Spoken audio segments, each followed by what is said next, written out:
Hello, my name is Guy Plunkett, M0GUY, and I'm going to take you through your first steps in using the RAYNET DMR server. This is a DMR digital mobile radio server we set up for RAYNET activities. You may have received an email, such as the one here, welcome me to the service, and I'm going to take you through from beginning to using the actual system for making radio communications.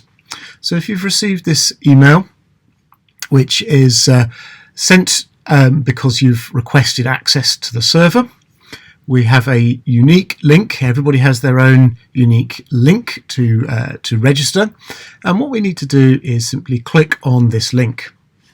This will take us to a registration page allowing us to input our information. So my first name, my surname. I need to make up a nice strong password. I myself use 1Password, so I'm going to let 1Password create that password for me. So there we have password. Now in this case we've got some additional information box that we need to put in. Because this was sent to my private email address, not a RAYNET email address, we need to be able to identify that you are a RAYNET member, and your email address may not be sufficient to do that. So in this box here we just need a little bit more information. It's a free-form text box, so put whatever you want in there, but we really just need to know my call sign is your call sign so that we can look you up, and if you are a member of RAYNET groups, then let us know which groups you're in. Member of Aylesbury. There we go. You can click the register button, and that is it. We've now registered our accounts on the RAYNET system, but as you can see up here, our account was successfully created, so we filled in all the right information, but the account is currently disabled, and it's disabled because I used a non-RAYNET email address. And so now we need to wait for a RAYNET admin to see that that account has been created and is waiting validation. And so we're going to now look at those validation requests. We'll look up your details that you provided to us and verify that, yeah, actually you are a RAYNET member, and then you are ready to have your access authorized. And in fact, if we look in the email now, we received a new email which is telling us exactly that. My account has now been activated, and so I'm now ready to log into the RAYNET server and begin setting up my environment. So we log into the RAYNET server, we use the email address that we registered, and then that password we created, and just click login. Oops, mistype. There we go. Apologies. There we go. Login. Update. And we're now successfully logged into the RAYNET server. Our first page tells us, yep, we've successfully signed in. And then in the box down here, we've identified a few things that need to be completed in order for you to make the full use of this service. So here you can see we need to enter in some DMR IDs to associate with ourselves, and we need to or can set up a hotspot, so a Pi-Star or a Zoom spot or something like that, in order for us to be able to access the system. If you are near a repeater that is registered with the RAYNET system, then you of course could bypass the setting up of a hotspot and just communicate with the repeater that's available to you. I still recommend exploring the hotspot side of things because that gives you a lot more flexibility to talk and to make use of the service. If that public repeater is busy on other activities, you may not be able to break in and make a transaction. So best to use a hotspot where possible. Obviously out on the road, That may not be practical unless you have one in the back of your car or something. Further down we have the dashboard, and we first of all present the last heard. So here are all the people that we've been, or the top most recent people we've heard on the system. We've got their call signs and their DMR IDs, their names, how we heard them, so via their hotspot or via a repeater or via the Brandmeister bridge. So we do have a bridge between our server and Brandmeister, and we'll talk a little bit more about that in a bit. And then of course which talk group they were last heard on. So in this case the national chat channel 5023531, and you can see there that it's a member of the national group. This channel here 5004101 is a member of West Devon, and so forth. If it's a group that I'm a member of, then obviously I can click in there and see more details, more talk groups and so forth. If I'm not a member of the group, then I can see the activity, but that's as far as I can go. So I cannot dive into those groups that I'm not associated with. You can be, of course, associated with multiple groups. That's not a problem. The group controller for those groups simply just need to add you into those groups as necessary. Again, we'll talk a little bit about that later. Connected peers gives us a list of all those hotspots that are connected to the system right now. So at this point in time we have 77 hotspots connected, and we can see them all there, when they last connected and so forth. The repeaters that are associated with this RAYNET server, again we can see where they are and their details.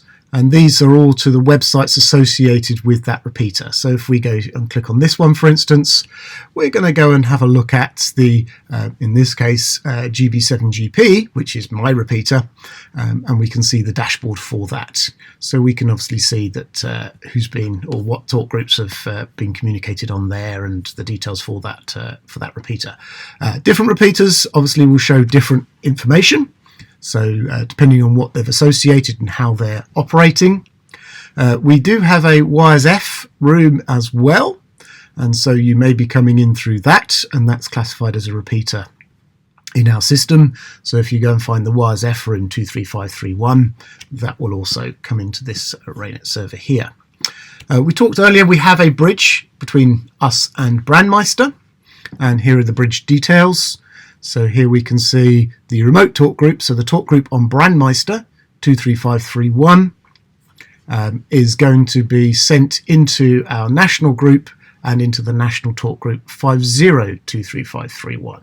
So anybody keying up on any Brandmeister servers on 23531 will be heard on the RAYNET server on 5023531.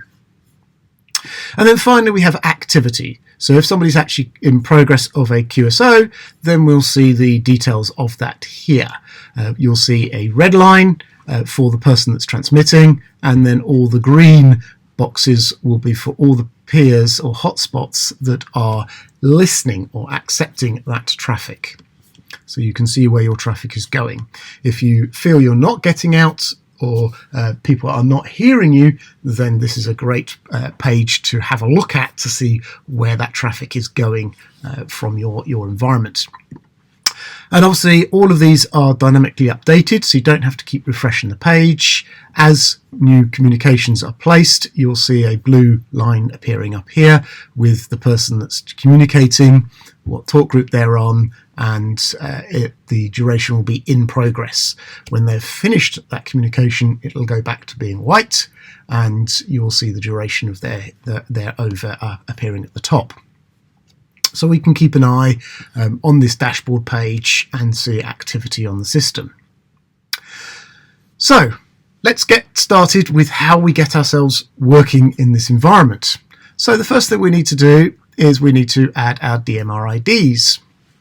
We do have DMR IDs, right? Well, if we don't, then we need to go to the registration page, which is radioid.net.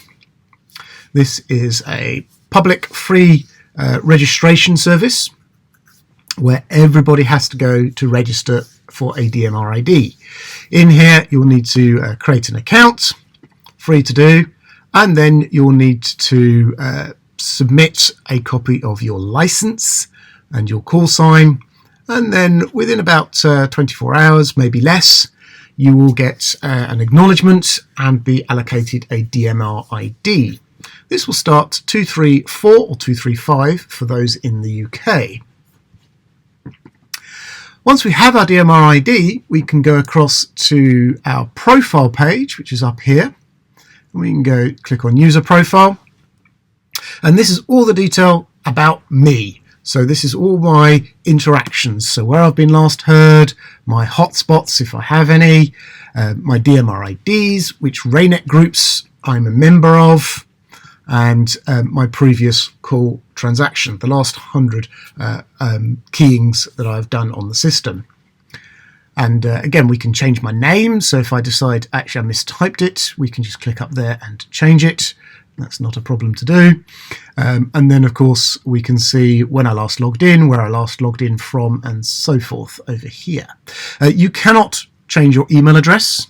That's because you're using that to log in, and we need to validate you and so forth. If you decide you have a need to change your email address, that's fine. Just contact us, the admins for this system, and we can go through that change for you.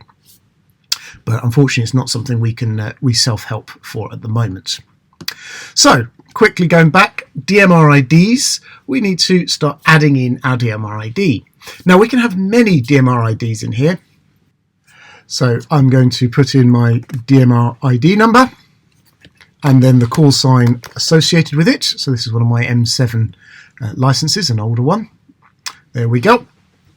And I can obviously keep adding more and more DMR IDs in as necessary. We are validating this. So if I were to make a typo and put that in, it's going to say no. So we're going to check that those are okay. If you have only just created a DMR ID, so you've just gone to radioid.net and registered yourself and they've just emailed you back going, yes, here's a radio ID number, that's great. But it's going to take 24 hours or so before that propagates enough through that that ID will be available on the system. So if you have got a new ID and you put it in, you may also get this error message until it's had time to percolate through the environments. Radio ID need to publish that out. I then need to pull that in, and that obviously is on a schedule. So that typically takes about 24 hours to occur, and then you can come back and add those in there. So if you haven't got a DMR ID at the moment and you are looking to join the RAYNET system, then by all means do both things at once. Send an email to us to get your account created, but also go to radioid.net and create your Radio ID account there to get the ball rolling for that as well. So now we have my radio ID. Now we could, if we were in the vicinity of a public repeater, we could key up with access to the RAYNET server and we'd be able to make a conversation. If you do not have an account or you have not provided your DMR ID on the RAYNET server, then your traffic is not broadcast. Or rather, it will only be accepted and broadcast on a select few channels, the national calling channel 5023531, for example. So we've got our DMR ID. We could, at this point, be making contact over a public repeater. But as I said earlier, we'd actually quite like to use a hotspot. So let's go ahead and configure a hotspot. So we go across the hotspots tab. And at the moment, you see we've got no hotspots available to us. So we're just going to go ahead and click Create Peer. Peer and a hotspot, same thing. So we get this little dialog box, Create a Peer. We're going to select from our DMR ID list. So I've only got one entry, so we'll select that one. Now, peer number. What is a peer number? Well, if you only have one hotspot, great. You don't need a peer number. That is absolutely fine. However, if you have multiple hotspots, then you need to make those hotspots appear unique to the DMR servers. That's not just a requirement on the RAYNET server, it's actually a requirement on Brandmeister, Phoenix, or indeed any DMR service. They need to be seen as unique. How do we make a DMR ID unique? Well, let's add some extra digits to the end of it. That's the easiest way. So that's exactly what this is doing. What we're doing is taking the DMR ID here, 40, and we're just going to add an extra 2 digits on the end. You can just see them being pasted in there to 01. Now it's unique. So I can create one called 01, another one called 02, and so forth. And so I can keep having unique hotspots in the systems. And that's very important to do. If you do not do this, then your traffic will get confused. Your hotspots won't know which one is receiving, which one's not, and so traffic will go awry. So definitely keep sure they're unique. And so here we can see all we need to do is set these 2 things up. Everything else has been done for us. And so here is the configuration that I need to now put in my hotspot, in my Pi-Star or my Zoom spot or whatever. This configuration is ready to copy and paste into a Pi-Star, and I'm going to show you how to do that shortly. But if you need to put it into something else, then the key things here are the address of the server, which is raynet.m0gui.com, the port I'm listening on, 62030, and the most important thing of all is the password. Everybody's peer, everybody's hotspot has a unique password. So do not share this password with anybody else. It is absolutely unique to that DMR ID that you've just created and identified. So they are tied together. If you get them wrong, we're not going to authenticate you. You will not be receiving traffic. And then you'll start to receive emails from the server seeing that we're trying to connect, but we are failing to do so. Okay, so we just hit Save Peer. And that's told the RAYNET server to expect communication from this peer onto the system. And we can open out the peer details here just by simply clicking on it, and we get a whole lot more information to play with. So let's go across a few things that we have here. Well, first of all, you can see it's never been connected because we're currently disconnected, and we don't have a last seen time. So it's a new hotspot, never been seen by the RAYNET server yet. Option over here is Notify. What does Notify do? Well, Notify is a great way of letting you know if the hotspot has stopped communicating with us. We typically advise you just turn on your hotspot and leave it on 24/7. There is no real reason anymore to turn these things off. They're so low powered and they might as well just keep running. And then all you need to do is turn your radio on when you're ready to access. Perfect. If, however, the hotspot crashes or otherwise stops transmitting to us, you may not know that has happened. Your hotspot still may have the little flashing lights on it. You may still be accessing it through the dashboard. Doesn't tell you in any way that it's not connected.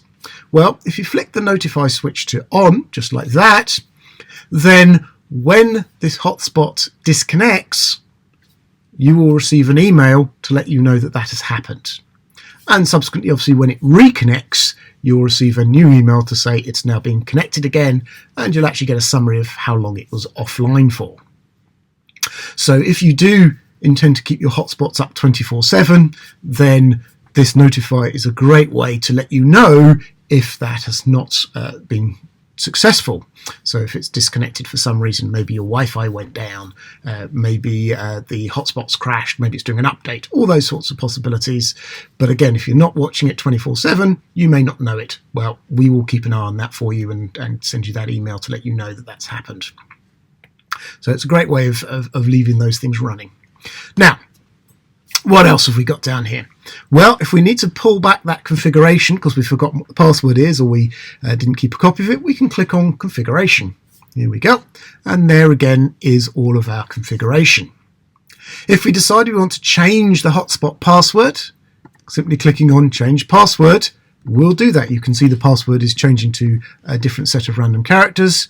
If you have changed the password, make sure you click save to update and save that new password, and obviously copy that password back to your hotspot to make sure they are both in sync again. If you just need to copy the configuration, then you can simply click on this one here, and that has copied the configuration into your copy buffer. And if I just open up a text editor here and paste, there we go. It's all just copied, ready to use. So if you don't necessarily need to see the configuration, you just want to get a copy of it, then you can do that there. If you decide you no longer wish to have this peer or hotspot, you can obviously delete it, and you'll get a little message, are you sure? In this case, no, I'm not sure, I don't want to delete it just now. Name. This is totally private for you. This is so if you do have multiple hotspots, it's often helpful to give them a little name so you can try and identify them around the house. I have about 6 or 8 hotspots where I'm working on multiple different things at once, and yeah, it's very tricky to keep a track of what's going on, so I tend to name them. And it's a free-form text, so you can call it whatever you want. I'm just going to call this one Hot01. There we go. And you'll see the name appearing in your list here. It's never seen anywhere else. No one else sees that name. It is purely for your own information. The rest of this information down here, location, country, version, modem, etc., that is all sent by the hotspot when it first connects up. And we'll get that information in the system. If you change any of it on your hotspot, that's fine. It will get recommitted back to us as that changes. As you can see here, if you do not wish to share your GPS location with us, then simply change the location or keep the location at 0. If you wish to share your GPS location, then location equals 1. If you do not wish to share your GPS location of your hotspot, then set location to 0, and it will stop sending out that location information to us. Typically, you might put the GPS coordinates. I typically just do the first 2 or 3 digits, so 0.51 is close enough for most paths. But if you do definitely want to keep stealth, then make sure location is set to 0. Okay, the rest of this, as I say, will be sent when the hotspot connects. So the receive and transmit frequencies being used on your hotspot, those will allow us to, again, see what's being done. Your hotspot, if it is a duplex hotspot, so it has 2 antennas, then when it first connects, it will update this and tell us it is actually a duplex. But we assume simplex, as most of them seem to be. So we'll assume simplex until told otherwise. It also makes some sense when you start looking at defining static talk groups, which we'll go through shortly. The API key down here, should ignore that for the moment. That is future proofing for the system, but it does nothing for the moment. It generates a random key string, but more than that, don't worry for the moment. Now, static talk groups and dynamic talk groups. What are all these about? Well, when your hotspot is listening, we want to be able to, or you want to be able to listen for traffic on specific things that you're interested in. Maybe our national calling channel, or maybe your group's own discussion channel, or maybe you're in the middle of an activity and so you want to be hearing traffic specific to that activity. Well, this is where the static talk groups come in. This allows you to tell your hotspot to always listen for this traffic, and it tells the RAYNET server which traffic we should be sending in your direction. So by default you get nothing. So if this hotspot were to connect right now and anybody key up on absolutely any channel whatsoever, this hotspot won't hear any of it. So we need to start saying what we want to listen to. And so if we select our group, and I'm going to select the national group, and then I'm going to select the talk group and 50235531, which is our national chat channel. And then click Add Static Talk Group. There we go. Now, anybody keying up anywhere on the system and making a conversation on 50235531, that conversation will be sent to your hotspot and to your radio. That's as simple as it gets. If you decide you don't want to hear that talk group anymore, we can obviously delete it. There we go, gone. So it's very dynamic. We can keep adding and deleting as much as we like as things adapt.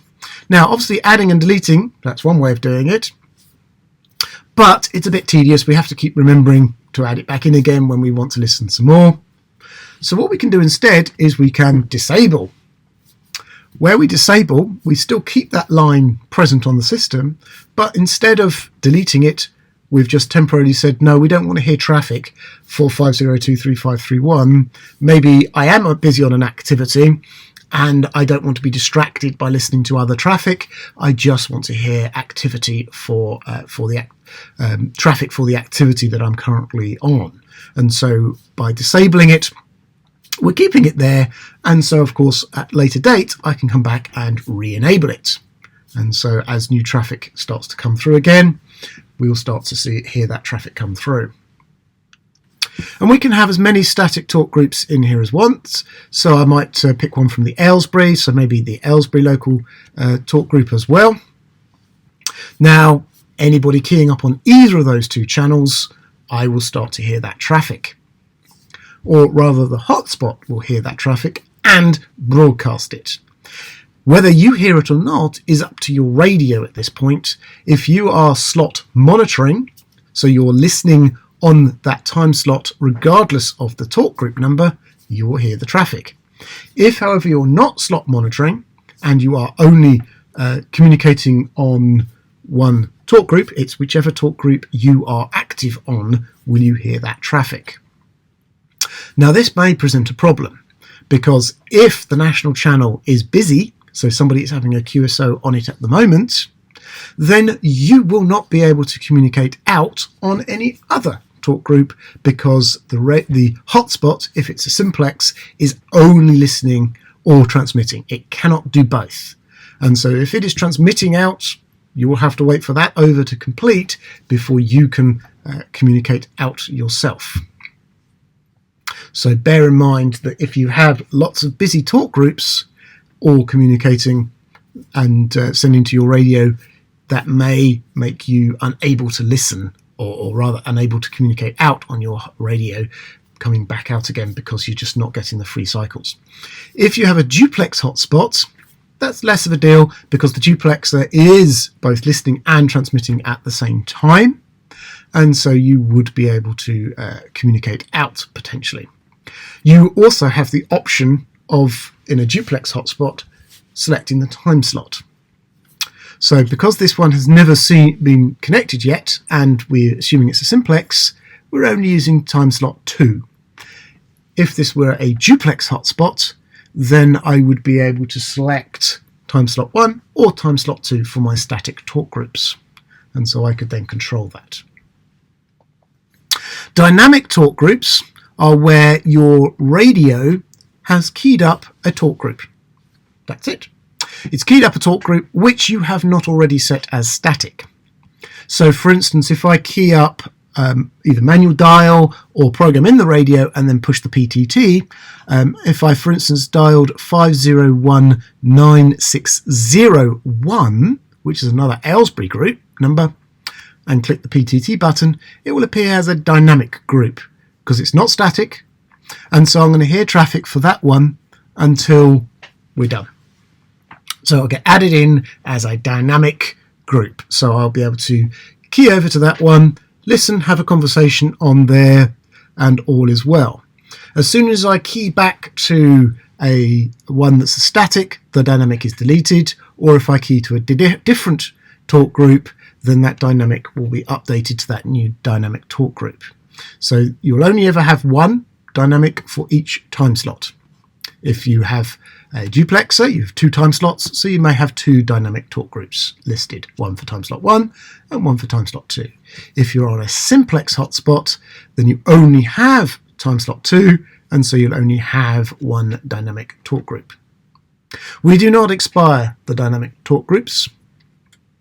So if you select that dynamic talk group, it will stay there until your radio transmits for a different talk group request. This is different to Brandmeister or other RAYNET systems where the talk group that's dynamic will expire after 90 seconds of idle or no traffic, and things like that. We do not expire those. It will be removed if your hotspot reboots, because it's thought that that's no longer relevant, and it's a good way of clearing that out if you don't need it, but otherwise it will stay there for the duration. And that is it for the RAYNET side of things. What else can we do in here? Well, we can have a look at what groups I'm a member of. So here we can see I'm a member of the Aylesbury group, the National, everybody gets a member of National, and my zonal group, Zone 6. Become a member of Zone 6 because I'm on Aylesbury. And of course I can click and have a look inside Aylesbury's group, and here are all the talk groups available to me. Now, I'm not the zone controller. Ray Clark is the zone controller for this group, and so he has the capability of enabling and disabling specific talk groups. So by default, we've disabled quite a lot of these talk groups to reduce confusion for people. And as necessary, they can be enabled and we can allow access to them. The zone controller can also change the name of the talk group as well. So if he needs to change that name, like we have here, let's change this one to Ridge Ray Challenge 2021, then it makes it nice and easy for people to identify it and realise, oh yes, I'm on that activity. I'm going to take that talk group into my radio ready for access.